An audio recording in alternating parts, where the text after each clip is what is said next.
let me know, okay? Well, okay, so this is I really appreciate you for calling me back and stuff, but this is Tuesday, November 19th. My charges were dismissed on August 16th. This is the 9th call that I've placed between the St. Joe County Sheriff or the St. Joe County City Police and then the St. Joe County Sheriff's Dispatch trying to reach him. I know they said something about he was injured or whatever, but listen, at the end of the day, if I have a court date, it doesn't matter if I have an injury or not. If I don't show up at a court date, you guys are going to come and arrest me. I just want my property back. Like, this dude's harassed my family for the last 2.5 years. Like, I definitely don't think he should be called a sergeant. Like, I would like to file a formal complaint because even though you guys have policies and procedures, there should be some concordance where it's a little bit more timelier because it's cool when you guys do it, but it's not cool when I do it. Okay, hold on. Let me see if I got someone available to talk to you, okay? Hold on. Thank you so much. Yep.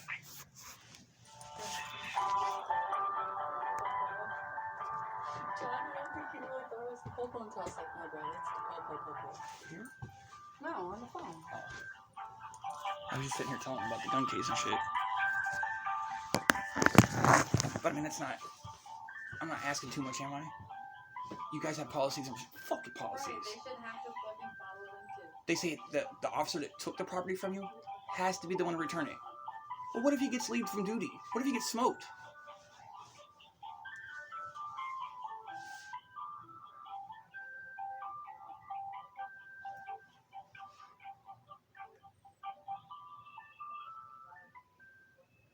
Okay, I'm going to forward you Deputy Director's case, okay? You said what now? I'm going to put you through to Deputy Director Jeff's case, okay? He's Jeff. our Deputy Chief. All right, thank you. Yep, hold on.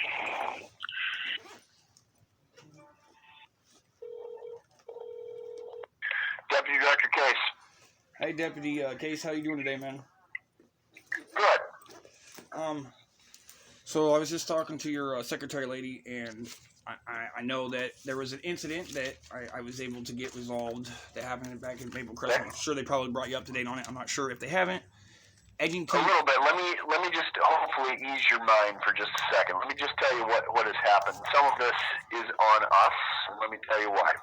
The guy that was in charge of our evidence division retired in October.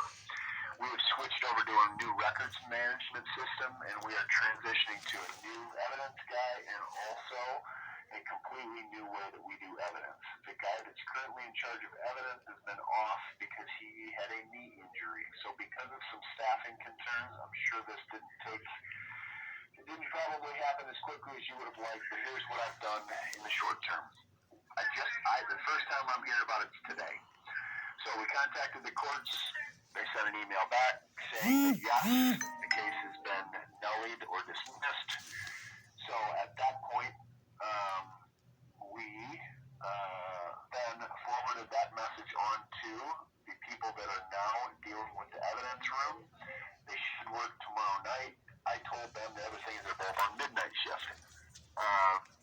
I told them in a second email to get with you ASAP to get this thing dealt with. What is it that they have of yours? All right, thank you for explaining your end of the things. Can I bring you up to par on my side though before I tell you what they got? Yeah. Okay, so this is the first time you've heard about this incident regarding my case today. Yeah, I have never heard. I don't. All right. Like I said, most of that stuff just runs through them. So the fact that I'm hearing about it today is only because you called in. We confirmed, and again, we've had some staffing and some turnaround in that area. So I get you. that's probably why that occurred. Can I get your name and your badge number again, please? Just so I know who I'm talking My to. name is it's Deputy Director Case. Deputy Director. You don't have a badge number? I guess I don't use a badge number, but 9902 is my radio number. I mean, yeah, but whatever is like, whatever you guys would classify as your, I guess your channel. But What are you needing that for? Since I'm talking to you for the first time today, trying to help you out, what are you needing my stuff for? Well, first and foremost, I don't understand what your issue is. If you get your stuff back. Okay, well, sir, seriously, What's the problem? this is the 9th call I've made since August 16th. This is the first time you're hearing about it is today. Now, like I was I telling... would never hear about it anyway because it doesn't come to me. I'm the boss. Right, but I want to file a formal complaint against your officer. For what? Misconduct, potential public safety hazard that he almost caused if things would have went the way he wanted to go, and then to find out that he's got sergeant stripes is like. Hold on. The officer who's dealing with our evidence doesn't have anything to do with your case. There's no public safety hazard. Edgington. None of the stuff that you're discussing. So you're telling me Edgington's the one that arrested you? Are you gonna let me finish? I'll tell you. Listen, I'm trying to understand. You just threw out stuff that's like that didn't make sense to me. You didn't let me finish speaking. I sat here and listened to you quietly while you spoke. Just give me 30 seconds, okay? I'll bring you up to date. Okay. December 8, 2022, Maple Crest. Sergeant Hernandez from the fucking St. Joe County Police Department pulled my wife over, and the way it looked was weird as fuck. So I walked over to the gas station, and I engaged with all 7 officers that were there recording my wife's traffic stop. I asked who Officer Johnson was so I could make contact with him because I had a wallet come up missing. I made contact with Officer Johnson. Officer Freds radios to Sergeant Hernandez, and he says, I think this dude's got a rocket hanging off of his hip. Edgington comes over the radio and says, don't do nothing. Let me see if I can circle back behind him and see if he's really packing something. And then he makes a comment over the radio about, oh, he's definitely got a rocket on his hip, and let's not do anything just yet. Let's see what happens whenever he leaves the gas station and see if he either tries to run from us and ditch the gun, or if we have something that resembles a 4th of July Independence Day fireworks show. Like, I stayed at Maple Crest in apartment 1, so if things would have went the way that your officer wanted things to go, and it's used as a deterrent. I'm a convicted felon. I was bounty hunting here in Michigan. It's a blank theatrical prop gun. I even tried to explain this to the officer. I wasn't brandishing it. I wasn't acting in any way felonious. There's no articulatable suspicion of any reasonable doubt or crime. Like I was going to do anything. Like I stood at the gas station for 17 minutes and 38 seconds and politicked with these police officers. They let me walk away and all the way into my house, and then I come back out because I'm trying to get back to my wife, and that's when I run into Edgington, and he's like threatening to shoot me in the head, and you're saying like, shouldn't reach for a gun when a cop's coming up to you. Okay, but like if it was an issue, why didn't you address it when you had articulable probable cause in a well-lit area? Can I ask you another question then? Yes, sir. How do you know that they saw it originally and not were notified after? How do you know that they let you walk away with a gun when they knew that you had a gun? And then, does that make sense? Yes. Like, Yes. how is an issue at one point and not another? So, I was under the impression up until April 3rd of this year, whenever I was getting ready to go to trial in this case, that Officer Edgington lied on his affidavit of probable cause. He says, as Mr. Martin is walking back to Maple Crest Apartments, I noticed what appeared to be a barrel or a holster hanging off of his belt with what appeared. How do you know that that's a lie? Because that's not the first time he's seen it, because I've seen the fucking body cam footage where he's seen it on my hip at the Admiral gas station, where it would have been the most prominent place for him to have his reasonable articulate suspicion to question me. For a fact, he saw that then?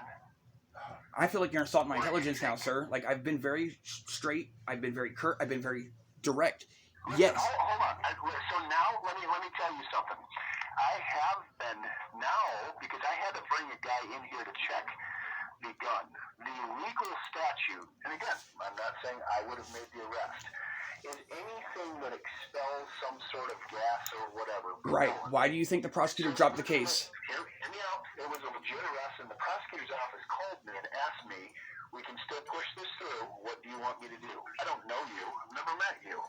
And I said, if that's the case, and if it is what you said it is, it's probably not a case that either myself or Edgington want to push forward and through. I spoke with Officer Edgington, and I said, I'd like to deny the case just because, is it really that big of a deal, and do we need to go there? He's like, no, that's fine. So he's the one that agreed to us letting the case go in the first place. With all due respect, I was ready to go to trial. Hold on. What? I was ready to go to trial. We had hired a gun expert and everything. He said the only thing the gun could be used for is bludgeoning. He said at the Sturgis Police Department, the only answer he got from any of your officers when he said, who says that this is a working firearm? He said the answer that he got from your officers was, well, it is a firearm because I said so. That's not how life works, man. Y'all not God. Y'all just humans with shields, man. Hold on. First off, I was the one that was with him. Never said that. So he lied in his report. Stephen Howard lied in his report. I sat down with the guy for an hour and a half. We talked firearms and we talked all kinds of stuff while he examined the gun. We didn't discuss anything about the gun. None of that occurred. He came in here, I let him in. I put him into our room, interview room, brought him the gun. I know I wasn't allowed there. About him, hunting, other things. So my point is this. Here's why I'm a little bit frustrated with you.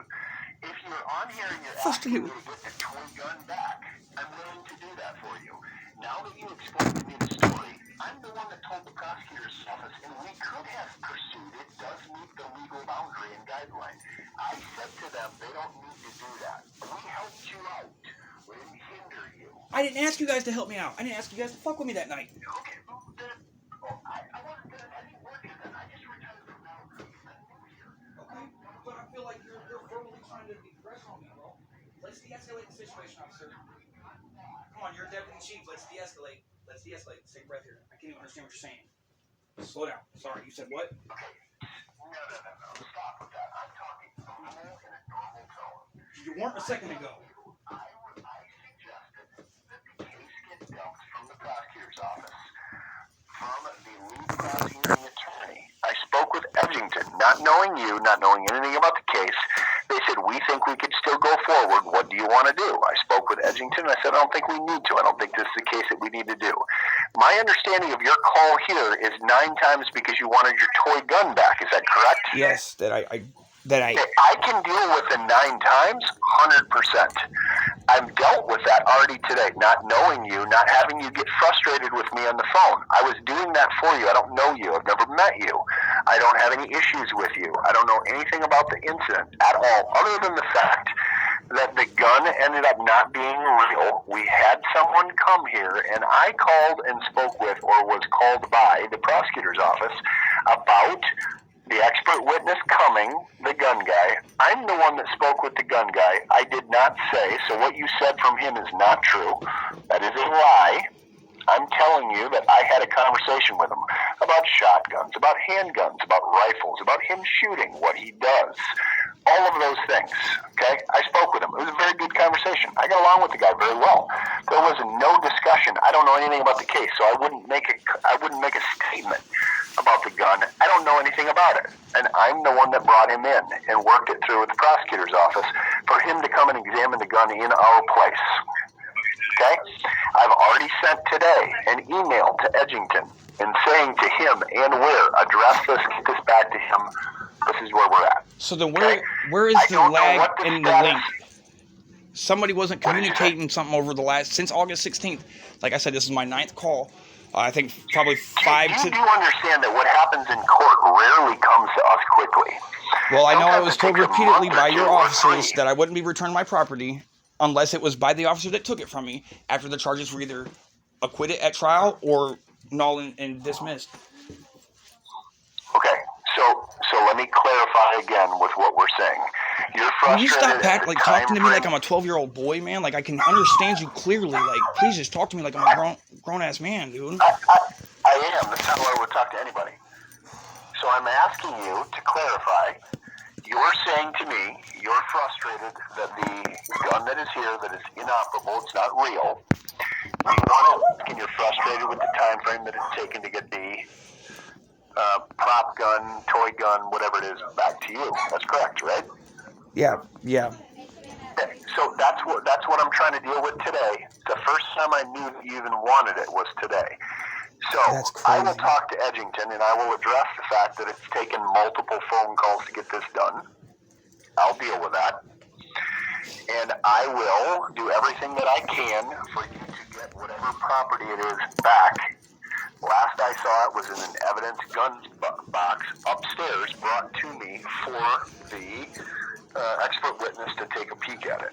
So nobody's trying to, I guess what I'm trying to say is it's almost as if you think we're trying to screw you over. Edgington has got it out for me. Edgington, Listen, after this morning, after where I was staying for 7 months, never had no issues with no police, nothing.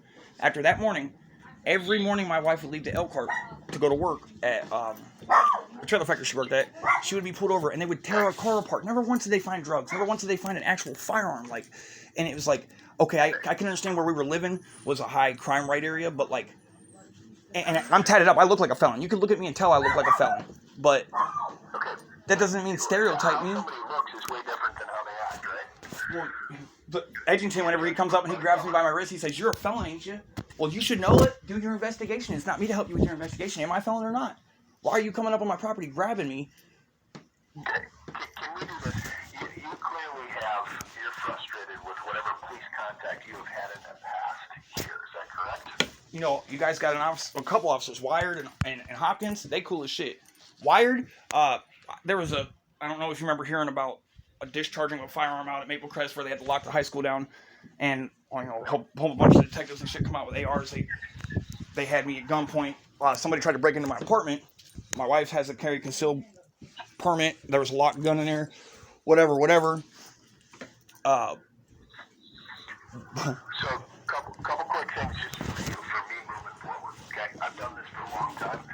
Most of my career has been in guns, gangs, drugs, violent crime, and homicides. That's what I worked for forever. So first and foremost, your wife can't have a CPL or have a gun in the house if you're a convicted felon. You guys probably know that. If you are a convicted felon, I would highly recommend to you that you can't even carry a toy around like that. That would not be wise on your behalf. But for deterrent purposes, like, it's not a BB gun. It's not like I was trying to explain to Edgerton tonight. He was freaking out about it. Why? But let's go down to the psychology of this for a second. Why would you do it? Okay, I'm a retired gang member. I'm retired STG. What's that? I'm retired STG. I've been staying up here in Michigan. Security threat group. Gang affiliated. Okay, but I guess my point to you is this. So if you meet a legit dude and he pulls it out, the only person that's going to get hurt is you. You're a convicted felon, so if somebody sees and knows you and can see that you have what looks to be a gun on you, they have probable cause to check you and detain you and check on the gun. There's no positive benefit that comes from you carrying a gun around your waist. So you're saying that there's Your wife can't. no need for articulable suspicion to come up and question me if I have a holstered weapon? I'm not brandishing it. I'm not acting in a way that you would deem like... Okay, so here's how this would work. Hey, do you have a CPL? Nope, I don't have a CPL. Okay, then your gun's going to come out. You're going to get detained. Even if I'm on private property. Anytime, from anywhere in the country. My point is you have to have the appropriate paperwork to carry a concealed weapon. Right. Doesn't Michigan have You're a a convicted